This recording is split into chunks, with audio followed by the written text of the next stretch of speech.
जय हिंद। मैं हूं कर्नल दानवीर। आप देख रहे हैं मेरा YouTube चैनल दानवीर सिंह। और जैसा कि आप मेरे इस बोर्ड के ऊपर देख रहे हैं, तस्वीर लगी है मार्को रूबियो, जो अमेरिका के विदेश मंत्री हैं, और ये भारत के विदेश मंत्री श्री जयशंकर, और ये भारतीय दौरे पर। और इस दौरान ताजमहल भी गए, बहुत सारी बातें भी हुई। जयपुर के अंदर एक क्वाड की मीटिंग भी अटेंड करी, जिसमें फॉरेन मिनिस्टर्स वहाँ पर शरीक हुए, सारे क्वाड मेंबर्स। और वहाँ पर अमेरिका ने, यानी कि मार्को रूबियो और उनकी टीम ने, किसी भी प्रेस के साथ बात करने से मना कर दिया। बेसिकली उन्होंने ये इच्छा जाहिर करी कि हम यहाँ पर किसी प्रेस से बात नहीं करेंगे। बाय द वे, ये प्रेस फ्रीडम के चैम्पियन हैं और पूरी दुनिया में ज्ञान देते हैं डेमोक्रेसी का, फ्रीडम ऑफ स्पीच का। तो बहरहाल ये हिम्मत नहीं जुटा पाए कि भारतीय प्रेस का सामना कर सकें। तो कारण बड़ा सिंपल था कि जब ये आए और पहले दिन दिल्ली के अंदर एक प्रेस वार्ता जब इन्होंने करी, तो सिद्धांत सिब्बल एक पत्रकार हैं, उन्होंने इनसे सवाल पूछ लिया।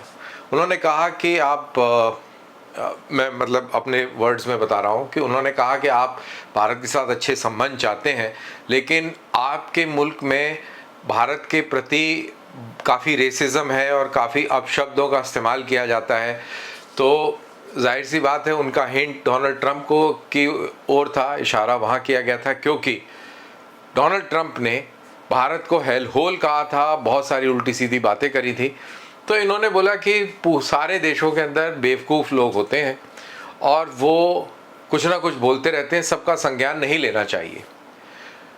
ये जो इन्होंने बात करी, ये उनके सेक्रेटरी ऑफ स्टेट, जो स्टेट डिपार्टमेंट है, उसकी वेबसाइट के ऊपर ये हूबहू अपलोड हो गया टेक्स्ट में।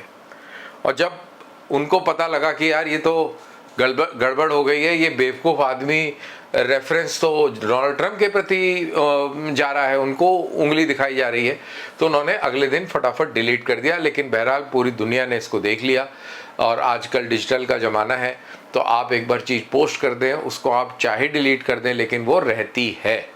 तो ये इनके साथ हुआ, और इस तजुर्बे के बाद उन्होंने कहा कि हम कोई भी इंडियन प्रेस से नहीं मिलेंगे।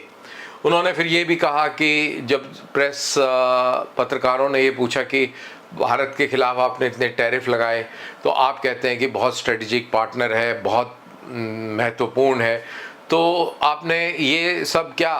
तो उन्होंने कहा कि टैरिफ तो भारत के खिलाफ नहीं थे, वो हमारी पॉलिसी है, सबके लिए इसी तरीके का एक मापदंड रखा गया था। बहरहाल वो कोशिश बहुत कर रहे थे, लेकिन वो सिचुएशन के संभालने की कोशिश कर रहे थे, लेकिन संभाल नहीं पाए, क्योंकि सारी दुनिया को असलियत पता लग गई है। दरअसल डोनाल्ड ट्रंप गए चाइना, और चाइना जाकर शी जिनपिंग ने उनको औकात दिखा दी कि देखिए, आप बहुत बड़ी सुपर पावर नहीं रहे हैं, अब आपको ईरान ने आंखें दिखा दी हैं, आपका मूर्ख बन गया है वहाँ पर पश्चिमी एशिया में, तो अब आपकी वो औकात नहीं है, तो आप अपनी जगह पर रहिए। और उनको एक साइज डाउन पोजीशन के ऊपर शी जिनपिंग ने रखा, और तब इनको रियलाइज़ हुआ कि अरे, हम तो किसी मुगालते में थे, और भारत के बगैर तो ये काम चल नहीं पाएगा, चाइना को कंट्रोल हम नहीं कर पाएंगे भारत के बिना।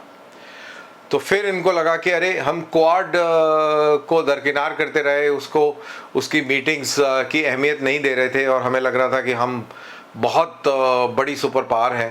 तो सडनली इनको रियलाइज़ हुआ कि नहीं, अब हमें दोबारा से रीसेट करना पड़ेगा। तो ये दौड़े दौड़े इंडिया आए और क्वाड की फॉरेन मिनिस्टर्स की मीटिंग में शरीक हुए।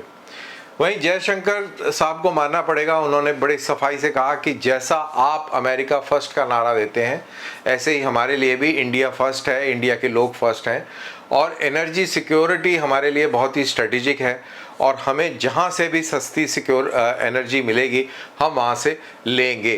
तो बेसिकली उन्होंने, यानी कि जयशंकर साहब ने मार्को रूबियो को स्नब कर दिया, और भारत की पोजीशन को रीइटरेट करते हुए भारत को मजबूती से उनके सामने रखा। और भारतीय प्रेस ने मार्को रूबियो साहब को प्रेस फ्रीडम के इंडेक्स पे ही उनको उतार के नाप दिया। तो ये दो चीज़ें बहुत महत्वपूर्ण हुई। वो बात और है कि ये कोट पहनकर और अपनी पत्नी के साथ में ताजमहल देखने गए 42 डिग्री टेम्परेचर के अंदर, वो उनका खैर प्राइवेट मामला है, फ़ोटो अच्छी आई है बहरहाल।